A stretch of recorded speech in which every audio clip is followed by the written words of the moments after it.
1 বছর যাবৎ আমার মেয়ে কান্না করতেছিল যে একটি হ্যাপি বার্থডে কেকের জন্য। তাই আমি তাকে এনে দিতে পারিনি। তাকে প্রতিদিন আমি মিথ্যে সান্ত্বনা আশা দিতাম। তাই আজকে আমার মেয়ের জন্মদিন। সে উপলক্ষে আমার মেয়ের জন্য ৳250 দিয়ে একটা হ্যাপি বার্থডে কেক কিনে নিয়ে আসি। আর ৳250 দিয়ে একটি জামা আর ৳10 একটি মোম। সে যেন লক্ষ টাকার খুশি হয়ে গেল। তাই আজকে এই জন্মদিনে আমি কিছু করতে পারি নাই। আমার আত্মীয়-স্বজন গুলাকেও আমি বলতে পারি নাই। আমার বন্ধু-বান্ধব গুলাকে আমি বলতে পারি নাই। আমার মেয়ের খেলাসাথী গুলাকে আমি বলতে পারি নাই। কারণ আমি একটি মধ্য পরিবারের লোক। আমি ৳510 খরচ করে আমার মেয়ের জন্মদিনটা পালন করে নিচ্ছি। কারণ তার থেকে বেশি সামর্থ্য আমার কিছু নাই।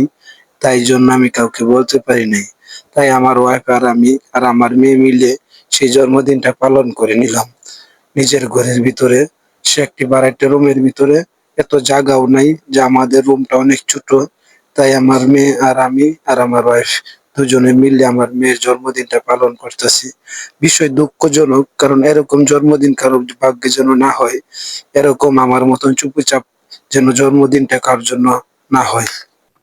একটি জন্মদিন হলো একটি মেয়ে বাচ্চা অথবা ছেলের একটি খুশির দিন। সেই দিনটা যেন চুপি চুপি না হয়। তাই আমাদেরটা অন্যরকম। কারণ আমাদেরটা খুব চুপিচাপি হচ্ছে, যেন পাশের রুমের মানুষগুলা শুনতে না পারে। কারণ শুনতে পাইলে ওরা হয়তো আমাদের নিয়ে মশকরা টিটকারি করবে। কারণ আমরা এত চুপি চুপি করতেছি। কারণ আমাদের এত সামর্থ্য নাই যে অনুষ্ঠান ভাবে করব। তাই আমরা চুপি চুপি আমার মেয়ের জন্মদিনটা পালন করতেছি। যা অনেক কষ্ট লাগতেছে। কারণ আল্লাহ পাক আমাদের এতটুকু সামর্থ্য দেয় নাই যা দিয়ে আমরা দুমদাম করে আমার মেয়ের জন্মদিনটা পালন করব। আমার মেয়ের বয়সটা ৪। প্রথমে তার জন্মদিন পালন করলাম। সকলে আমার মেয়ের জন্য দোয়া করবে।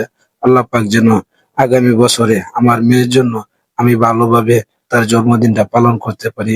আল্লাহ যেন আমার তৌফিক দান করে। সকলে আমাদের জন্য দোয়া করবেন। আমার মেয়েটা অনেক খুশি হয়েছে আজকে সেই কেকটা